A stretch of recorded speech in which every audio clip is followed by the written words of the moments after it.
ایک شخص اس بچے کے منہ پر پیشاب کر رہا ہے. پیشاب کرنے والے کا نام پرویز شکلا ہے. یہ بی جے پی مدھیہ پردیش کا لیڈر ہے. یہ اتنے پاور کے نشہ میں دھت ہو گئے, انہیں اب کچھ بھی نظر نہیں آ رہا ہے. جو یہ بی جے پی کا لیڈر ہے, اس نے دلت ایک لڑکے کے منہ پر پیشاب کیا کیونکہ اس کی غلطی یہ تھی وہ دلت ہے. آج اب دیکھتے آ رہے ہیں کہ گنڈا گردی کن کی طرف سے ہے, اور نام سے بھی آپ پہچان رہے ہوں گے. یہ مسلمان نہیں ہے, تبھی جا کر ابھی یہ خبر اتنی وائرل نہیں ہوئی ہے, نہ ہی یہ گودی میڈیا نے دکھائی ہے. اگر یہ مسلمان ہوتا ابھی تک اس پر ڈیبیٹ ہوئی ہوتی, ابھی تک اسلام کو گالیاں دی ہوتی بی جے پی کے لیڈرز نے, مگر اس پر بی جے پی کے لیڈر سارے چپ ہیں کیونکہ یہ خود بی جے پی کا لیڈر ہے. اور یہ بڑی افسوسناک خبر ہے, یہ بڑی شرمناک ویڈیو ہے ہر ایک آدمی کے لیے, ہر ایک اس باشندے کے لیے جو ہندوستان میں رہتا ہے. کس طریقے سے سلوک کیا جا رہا ہے آج دلتوں کے ساتھ.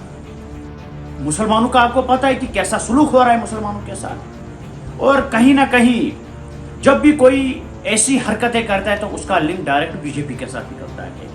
پھر جب بی جے پی کلیریفیکیشن دیتی ہے وہ یہ کہتی ہے کہ اس کا لنک ہمارے ساتھ کوئی ہے ہی نہیں. ابھی تک یہ نیوز گودی میڈیا پر نہیں چلی کیونکہ یہ ایک تو مسلمان نہیں ہے اور یہ دلت ہے, تبھی جا کر یہ گودی میڈیا پر نیوز نہیں چلی.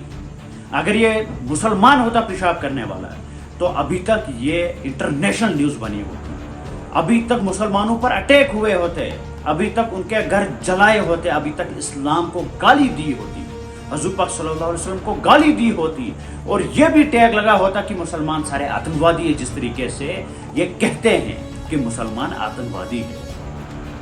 اور جنہیں یہ لگتا ہے کہ پوری عمر وہ پاور میں رہیں گے, پاور میں کوئی رہنے والا نہیں ہے. بڑے بڑے راجا مہاراجا وہ نہیں رہے, ہٹلر نہیں رہا, تو جو یہ موجودہ سرکار یہ کہاں سے رہے گی. اور ظلم کرنے والا زیادہ دیر تک نہیں رہتا ہے. یا آپ بھی ہسٹری اٹھا کر پڑھ لیجئے, اتنا ظلم, اتنی گھٹیا سوچ, اتنی گھٹیا حرکت, ایک دلت لڑکے کے منہ پر آپ پیشاب کر دو گے. یہ کون سا انصاف ہے, یہ کون سی سوچ ہے. آخر آج ہمیں بولیے کہ یہ کون سی سوچ ہے کہ ایک دلت لڑکے کے منہ پر پیشاب کرنا. چلو مسلمانوں کو تو آپ نے حالت ہی خراب کر دی تھی, مسلمانوں کو تو آپ آتنکوادی کہتے ہو, ہر دن موب لنچنگ مسلمانوں کی ہوتی ہے, کبھی گائے کے نام پر, کبھی لو جہاد کے نام پر, کبھی اور کسی کے نام پر. مگر جو یہ لڑکا ہے اس کا قصور کیا تھا, کیوں اس کے منہ پر پیشاب کیا گیا. اب جو مدھیہ پردیش کی گورنمنٹ وہ جب پریشر میں آئی تو جو یہ لڑکا ہے اس کے 2-3 کچھ کمرے گرائے گئے.